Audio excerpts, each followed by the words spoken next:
سلام به همه فوتبال دوستای عزیز، خیلی خوش اومدید به یه ویدیو دیگه از کانال یوتیوب خودتون با فوتبال. اومدم با اپیزود 30 از برنامه ضرب فوتبال و قراره که راجع به حواشی و اتفاقات بازی النصر پرسپولیس با هم صحبت بکنیم، هم حواشی قبلش هم حواشی بعدش و راجع به اتفاقات بازی هم با هم صحبت بکنیم. اما قبل از اینکه بریم سراغ اصلی رو بچه‌ها، همین الان اگه ویدیو کانال دوست دارین کانال سابسکرایب بکنید، حتما لایک ویدیو فراموش نشه، اون زنگوله بغلش هم بزنید که ویدیو جدید در دست ندید و اینکه منتظر کامنت‌های قشنگتونم هستم. بریم ما هم ویدیو رو ببینیم، دوستون دارم زیاد.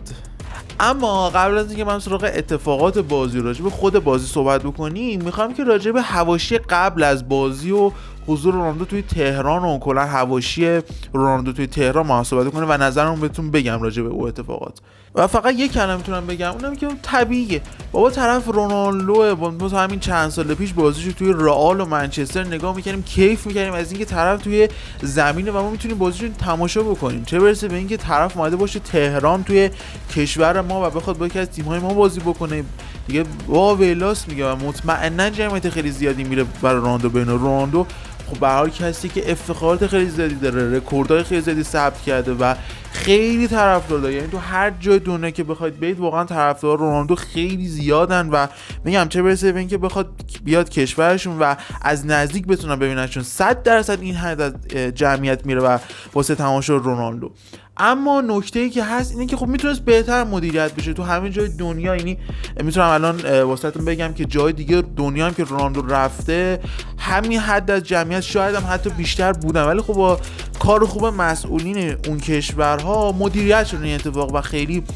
به قول معروف اتفاقشون وایرال نشده. البته خب متأسفانه توی ایران چون سیستم مدیریت درستی ما نداریم، خب همین اتفاقات دوباره رو هم جمع شد و یه اتفاق حالا نه چندان خوب و ما دیدیم، ولی خب واقعا میتونم بگم که نمیشه جلوی مردم رو گرفت و واقعا این حجم از استقلال از رونالدو کاملا طبیعیه و اصلا نمیشه بهش ایرادی گرفت. اما راجع به خود بازی اگه بخوام بگم، خب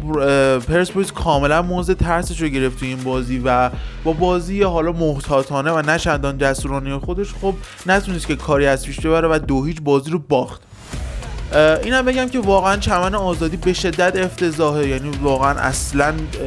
واسه بازی کردن مناسب نیست و باعث شد که مهدی ترابی خب مصدوم بشه و از زمین مسابقه کنار بره که اگر توی زمین بود شاید اتفاقات بازی جور دیگه رقم می‌خورد، ولی خب به ضرر پرسپولیس اتفاق تموم شد و یک کارت زرد مفتم میاد سرلک به خاطر سر خوردن خودش دریافت کرد و خیلی مفت واقعا میتونم بگم که اخراج شد و کار پرسپولیس واقعا سخت کرد. ولی در کل اگه بخوام بگم حالا غیر از اخراج میلاد سرلک واقعا پرسپولیس خوب بازی نکرد، یعنی اصلا اون فوتبال هجومی که ما انتظار از پرسپولیس داشتیم و ارائه نکردن و مقداری اون به قول معروف کیفیت بازی رو خوابوند حالا به نظر من پرسپولیس.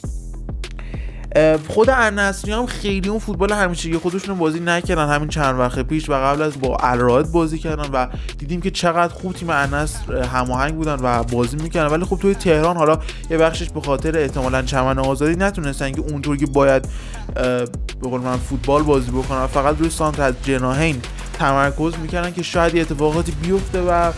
حالا بتونن گلی بزنن. اما بعد از خب اینکه میلاد سرلک اخراج شد یه مقداری اعتماد به نفس گرفتن و حرکات ترکیبیشون شروع شد و باعث شد که پرسپولیس حالا 2 تا گل بخوره و بازی رو ببازه. یه نکته دیگه هم که حالا نمیدونم یا تاکتیک اشتباه بود یا حالا خود بازیکن اشتباه میکرد، ولی ایراگیری من تو من با رونالدو بود که باعث شد بازیکن‌های دیگه النصر خیلی راحت آزاد بشن و دیدیم که 2 تا بازیکن عرب زبان در واقع النصر گل زدن به جایی که حالا ما انتظار داشته باشیم رونالدو یا مانه یا دیگه بازیکن‌های النصر بزنن، ولی بازیکن‌های دیگه‌ای که حالا ما رهاشون کرده بودیم به خاطر یارگیری با رونالدو کاملا تونستن که آزاد باشن و به پرسپولیس آسیب بزنن. ولی حالا خارج از همه اینا خب پرسپولیس میگم خیلی با ترس بازی کرد، نمیتونست خیلی جسورانه تر بازی بکنه و واقعا بتونه حالا با شجاعت بیشتری بازی بکنه که اگه اتفاق میافتاد شاید میتونم بگم که پرسپولیس میتونست برنده بازی باشه. البته نبود تماشاگران واقعا تاثیرگذار بود تو این بازی و دیدیم که اون در واقع جوی که حالا ما دیدیم همه تیم‌ها توی تهران تجربهش می‌کردن و النصر نداشت و یه مقداری به سودشون خب تموم شد واقعا. حالا راجع به چمن آزادی خب گفتیم، ولی میخوام یه مقدار جدی‌تر صحبت کنیم. واقعا چه چمنیه این، یعنی کاملا امکان داشت که هر کدوم از بازیکنان مصدوم بشن و واقعا نمیدونم که مسئولین ما چیکار میکنن توی واقعا کشور. این چرا باید چمن آزادی اینطور باشه آخه؟ یعنی واقعا اصلا واسه مسابقه فوتبال آماده نبود و هر کاری به جز فوتبال میشد توش انجام داد واقعا، و باعث شد که خیلی از خبرنگارای عربستانی ما رو مسخره بکنن و خیلی از به قول من کاربران عربستانی توی شبکه‌های اجتماعی هم مسخره میکردن زمین ما رو، فقط آرزوی سلامتی واسه بازیکناشون میکردن که فقط مصدوم نشن، که واقعا این اتفاقات بعد به یک کسی بر بخوره به هر حالی که اتفاق بیفته. و در آخرم بگم راجع به اتفاقات قشنگ رونالدو توی تهران رقم زد، حالا دیدارش با خانم فاطمه همامی و اون پسر بچه، واقعا دل بزرگی داره رونالدو. یعنی خاطره‌ای که از خودش ثبت کرد شاید اون مدت‌ها توی ذهن همه هوادارهای فوتبال باقی بمونه و هیچ کسی دیگه از رونالدو به نظر من توی ایران بد نگه. واقعا دل بزرگی داره و امیدوارم که هممون بتونیم یه روزی مثل رونالدو انقدر قلب بزرگ باشه و بتونیم به همه کمک بکنه. خب در انتهای ویدیو مرسی از همه بچه‌هایی که تا این لحظه ویدیو تماشا کردن. بچه‌ها همین الان اگه کانال دوست دارین ویدیو کانال سابسکرایب بکنین، زنگ رو بچه‌ها حتما بزنید، لایک ویدیو فراموش نشه، کامنت فراموش نشه و اینکه تا ویدیو بعدی خیلی زود میبینمتون بچه‌ها. فعلا خدا نگهدار.